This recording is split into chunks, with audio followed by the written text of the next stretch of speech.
ஓம் நமச்சிவாய! நமச்சிவாய வாழ்க நாதந்தன் வாழ்க!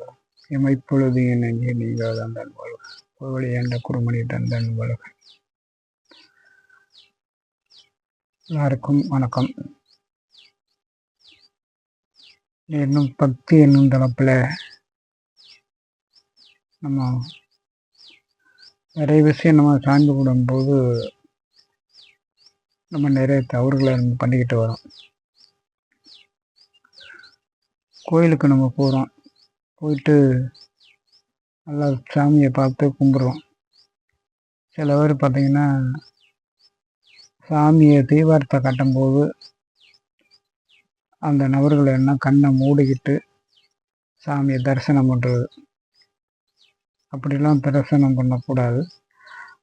நம்ம தீபாரத்தம் காட்டும்போது கண்ணை நல்லா விழித்த நிலையில் இருந்து தீபாரத்தனை காட்டும்போது தீபாரத்தனை பார்த்து நம்ம அதை வழிபடும் போது நம்மளிருந்து அந்த என்ன பஞ்சபூதத்தினால அது ஆச்சாரியர்களால் இயக்கப்பட்டு அந்த விக்கிரகத்திலேருந்து வெளிப்படக்கூடிய ஆற்றல் நம்ம நேரடியாக நமக்குள்ள வந்து நம்ம என்ன வேண்டுமோ அது அப்படியே மனசார வேண்டும் போது அப்படியே நமக்கு நல்ல பலனாக கொடுக்கும். அதனால் என்னன்னா நம்ம தீபாரத்தனை பார்த்து கும்பிடுட்டு நம்ம என்ன வேண்டுதல் வைக்கிறோமோ அது அப்படியே நிறைவேறும். அதுக்கப்புறம் நம்ம கொடிமரத்தில் என்ன நம்ம வேண்டி நம்ம என்ன அதை கும்பிடுதனை போட்டு நம்ம ஊதியை எடுத்து பூசிக்கிட்டு போகலாம். அது மாதிரி பார்த்திங்கன்னா பூசாரி ஐயர்கள் ஆச்சாரியர்கள் அவர் பார்த்திங்கன்னா விபூதி எடுத்து கொடுப்பாங்க குங்குமம்.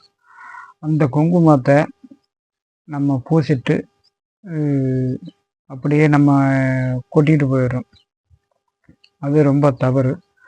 நம்ம அந்த விபூதியை நம்ம எடுத்துகிட்டு கொண்ட வீட்டில் விபூதி தனியாக குங்குமம் தனியாக போட்டு அந்த விபூதியை நம்ம தினமும் சாமி போட்டு வரும்போது அந்த விபூதியெல்லாம் விபூதியோட விபூதியை கலந்து நம்ம அதை பூசிக்கிட்டே வரணும்.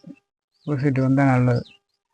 நம்ம சாப்பிடும்போது எவ்வளோத்துக்கு நமக்கு சாப்பிட முடியுதோ அதுக்கு தகுந்த மாதிரி நம்ம சாப்பாடை எடுத்துக்கிட்டு மீதி சாப்பாடை வச்சிடணும். மறுநாளும் நமக்கு தேவைப்படும்.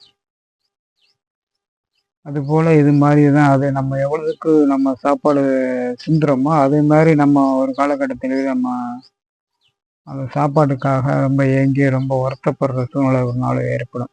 அது மாதிரி இந்த விபூதியானது அவ்வளோ ஒரு பொக்கிஷம், கடவுளுடைய அருள் பிரசாதம். இது நல்ல முறையில் பயன்படுத்தினோம்னா நமக்கு நல்ல விஷயமே நடக்கும். அது மாதிரி வீட்டுக்கு போகும்போது மற்றவர்களுக்கு நம்ம விபூதி கொண்டு போகும்போது புது விபூதியாக வாங்கி அதை பேப்பரில் மடிச்சுக்கொண்ட கொடுக்கணும். நம்ம பூசிட்டு கொண்ட கொடுக்கக்கூடாது. அது நமக்கு உள்ளது, இது அவருக்கு உள்ளது.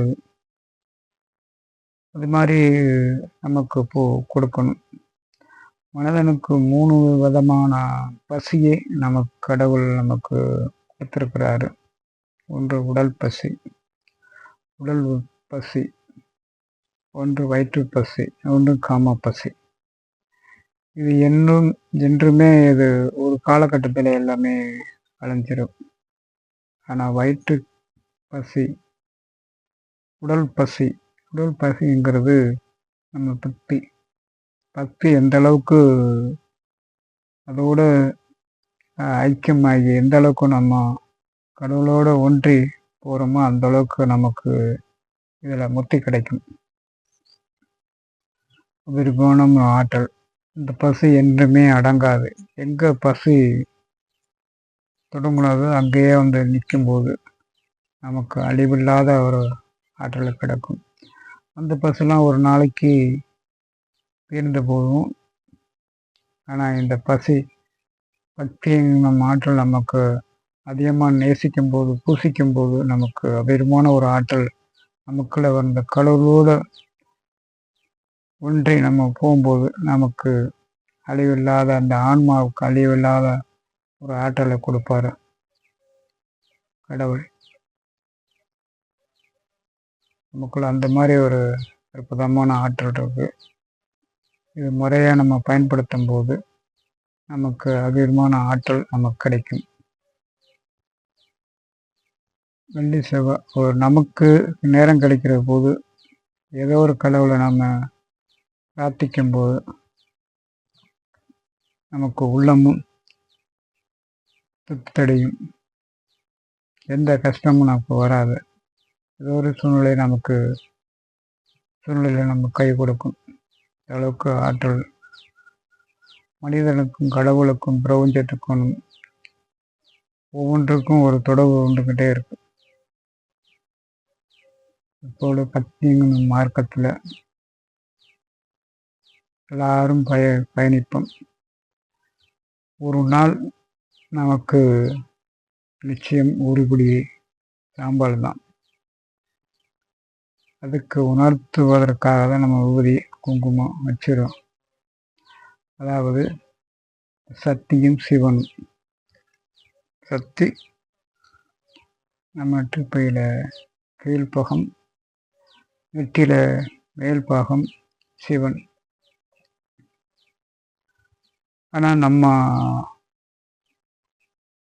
சிவன் என்கிறது நம்ம உடல், சக்திங்கிறது நம்ம அம்பாள்.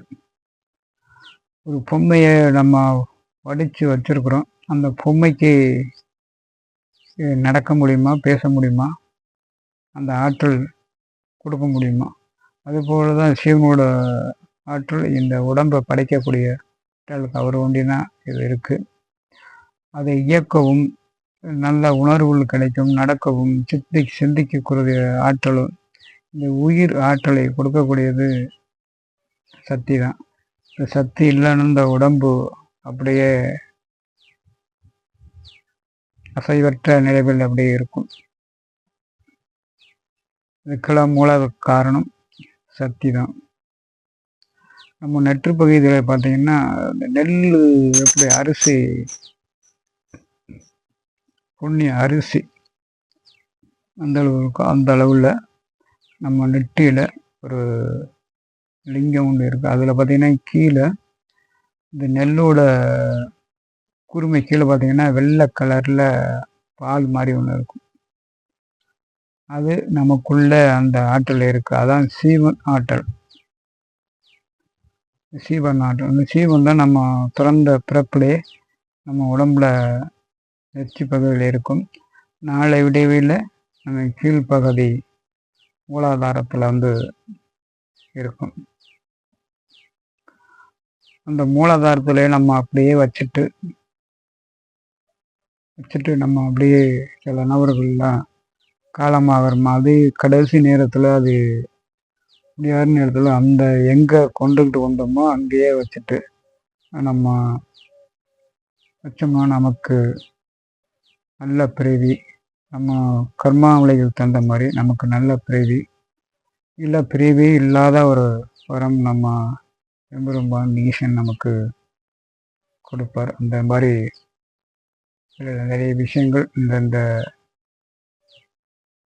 நமக்குள்ளே இருக்கு.